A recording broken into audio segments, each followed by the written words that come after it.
नमस्ते, राम राम। आपने देखा होगा, पढ़ा होगा, सुना होगा कि हिंदी सिनेमा के महान super creative director Anurag Kashyap ji ने कहा, ट्वीट किया और किसी से बहस करते हुए लिखा कि मैं ब्राह्मणों के ऊपर पेशाब कर दूंगा तो तुम क्या कर लोगे। वह कहना चाह रहे थे कि मैं मुद्द दूंगा असल में, लेकिन उन्होंने अंग्रेज़ी में लिखा था। और अंग्रेज़ी में जब हम लिखते हैं, गाली देते हैं या कुछ कहते हैं तो वह कुछ अच्छी बात हो जाती है, संस्कारी हो जाती है। अंग्रेज़ी में गाली गाली नहीं होती। लेकिन आप जानते हैं कि अनुराग सर जो हैं बहुत ही क्रिएटिव व्यक्ति हैं। और एक समय में जब मुंबई फिल्म इंडस्ट्री से उनका मोहभंग हो गया था, तब वो यूरोप चले गए थे रहने के लिए, क्योंकि उनकी क्रिएटिविटी इतनी ज़्यादा हो गई थी कि उनका ब्रह्मांड जो है ये वाला फटने लगा था वहाँ पर। तो सोचे कि अब यहाँ पर मेरे लेवल के क्रिएटिव व्यक्ति के लिए कोई जगह नहीं है, तो मैं विदेश जा कर के फ्रांस चला जाऊँ। आधुनिक कला और सिनेमा और ये सब का गढ़ है फ्रांस, वहीं जा कर के मैं अपना जीवन यापन करूँगा। मैं वहीं चला जाऊँगा, वहीं फ़िल्म बनाऊँगा, तारकोवस्की बन जाऊँगा, फेलिनी बन जाऊँगा, गोदार बन जाऊँगा। और लेकिन वह सब कुछ हो नहीं पाया। वहाँ जाने के बाद भी उनके हाथ खाली ही रहे और क्रिएटिविटी से माथा उनका फटने लगा। उन्होंने इस बीच में यहाँ से धकिया दिए जाने के बाद जो है सुपर क्रिएटिव फिल्में बनाई जो चली नहीं, न देखी गई। बहुत सारी फिल्में उनकी डब्बे में ही बंद हो गई, और जो कुछ फिल्में बनी तो वह ऐसी बनी कि वह रिलीज़ नहीं हो पा रही हैं। अब उन्होंने एक नई फिल्म बनाई है जिस पर विवाद हो गया है और जातिगत वैमनस्य फैलाने का आरोप है उनके ऊपर, क्योंकि यह तय है कि अनुराग कश्यप जैसा व्यक्ति कोई सत्यनिष्ठ सिनेमा नहीं बना सकता। वह एजेंडा बेस्ड आदमी है, एजेंडा वाला आदमी है, तो वह हमेशा कुछ ना कुछ ऐसा बनाएगा जिसमें हिंदू बैशिंग होगी, हिंदू धर्म को गरियाया जाएगा, ब्राह्मणों को गरियाया जाएगा, वर्ण व्यवस्था के बारे में अधकचरा ज्ञान दिया जाएगा और उल जलूल बातें जो हैं उसमें होंगी, ताकि जो है वर्ग विशेष को संतुष्ट किया जा सके। ये सब पुराना ट्रेंड है, आप जानते हैं। बॉलीवुड का पुराना ट्रेंड है, हिंदी सिनेमा का पुराना ट्रेंड है, भारतीय सिनेमा का पुराना ट्रेंड है। इसे केवल हिंदी सिनेमा से संबद्ध करके देखना ठीक नहीं होगा, क्योंकि दक्षिण भारत में जो फिल्में बनती हैं उसमें भी बहुत घोर सेकुलरिज्म है, और यह बंगाल में भी था, बंगाल में भी है। ये एक तरह से सिनेमा इंडस्ट्री का चलन रहा है। इसलिए इसको सिर्फ हिंदी सिनेमा से जोड़ करके देखने का कोई अर्थ नहीं है। सिनेमा का चलन ही यही है। तब बात यह है कि अब अनुराग कश्यप जैसे व्यक्ति के साथ क्या किया जाए। आप उसे लाठी लेकर के मारने तो जाएंगे नहीं, वह करना भी नहीं चाहिए। लेकिन किया क्या जा सकता है कि उनकी फिल्में जो हैं, जो आ सकती हैं, उन सब फिल्मों का बहिष्कार किया जाना चाहिए। वो वैसे भी बहिष्कृत हैं, लेकिन एक बार जब मान लीजिए कि फिल्म रिलीज़ भी हो जाए तो उसे कोई देखने नहीं जाए तो अपने आप जो है आदमी औकात पर आ जाता है। इस ट्वीट वाले मसले में भी जब उन्हें पलट करके गालियां पड़ने लगीं, तब वे संस्कार, भद्रता और भाषा की बात करने लगे, गिड़गिड़ाने लगे, किकियाने लगे, कहने लगे कि माँ बहन मत करो, मेरी बेटी के बारे में मत लिखो। लेकिन उन्होंने यह नहीं सोचा कि मैंने क्या कहा है। हर गाली देने वाले व्यक्ति को यह सोचना चाहिए कि अगर मैं गाली दे रहा हूँ तो सामने वाला भी मुझे गाली दे सकता है, देगा। मैंने एक गाली दी तो यह कोई ज़रूरी नहीं कि सामने वाला भी एक ही गाली दे। हो सकता है मुझे 5 गाली दे, 10 गाली दे, 10 जूते भी मार दे। यह तो बहुत सामान्य सी बात है।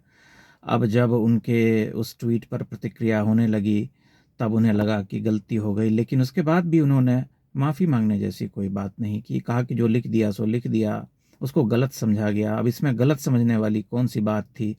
सीधा सीधा व्यक्ति लिख रहा है कि मैं ब्राह्मणों के ऊपर पेशाब करूंगा, तुम क्या कर लोगे, तो इसमें गलत सही का क्या है। इसमें कोई वह छायावादी कविता तो है नहीं कि उसे समझने के लिए दिमाग में जोर लगाना पड़ेगा कि भाई इसके अभिप्रेत क्या है, प्रसाद जी ने क्या लिखा है, अर्थ क्या है, ढूंढना पड़ेगा। वह सीधा सा अर्थ है, गाली दी है तो उसका वही अर्थ है जो वो कहना चाह रहे हैं।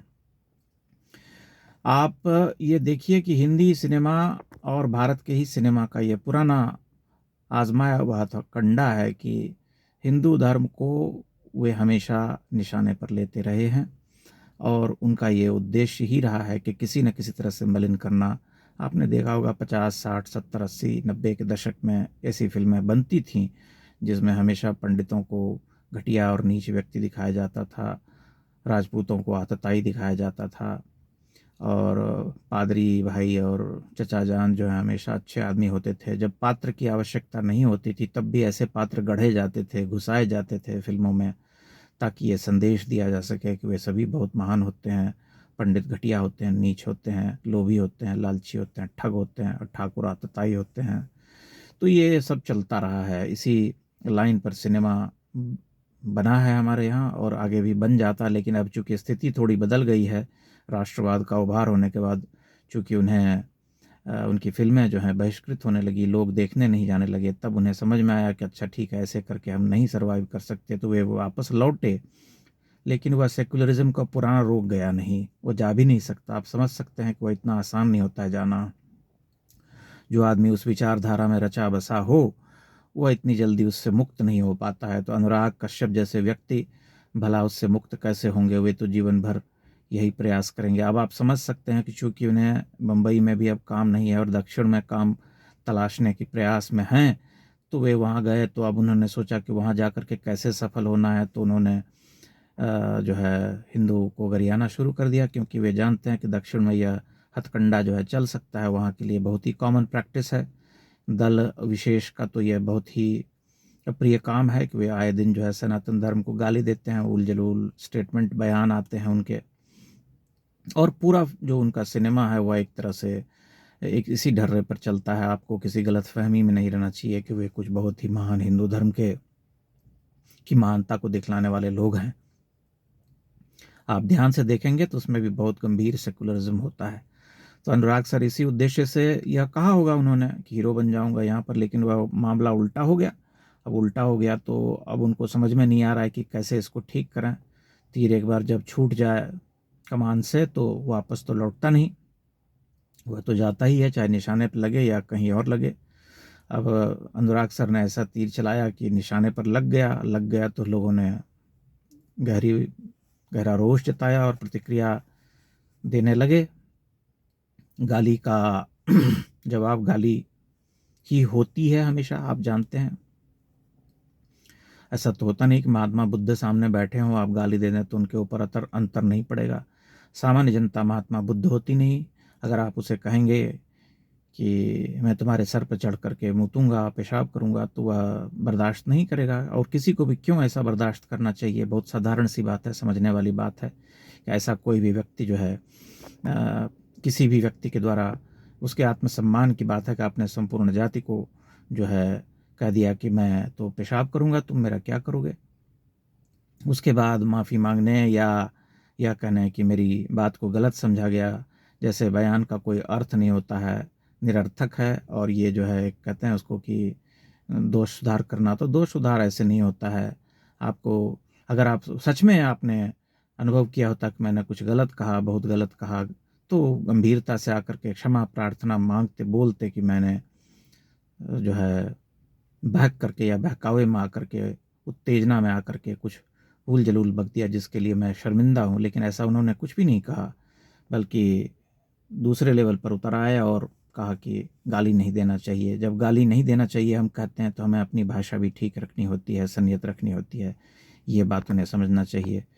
लेकिन उन्होंने समझा नहीं, कहने के बाद जो है सुधार करने लगे। तो हमें यह देखना है कि ऐसे लोग जो छुपे हैं, कुछ लोग प्रकट हैं और कुछ छुपे हुए हैं, इन सब का एजेंडा एक ही है। कुछ लोगों ने अभी चोला पहन लिया है, लेकिन मूलतः उनकी भावना वही होती है, वे उसी दर्शन पे चलने वाले लोग होते हैं। तो इन सब की फिल्मों का बहिष्कार होना चाहिए। आप जब इनकी फिल्में देखना बंद कर देंगे तो इनका दिमाग सातवें आसमान पर जो बैठा रहता है वो बहुत आसानी से ज़मीन पर आ जाएगा। एक बार जब धराशायी हो जाएंगे तब स्वयं अपनी औकात जान जाएंगे और इस तरह के बयान देना बंद कर देंगे। बहुत बहुत धन्यवाद। नमस्कार।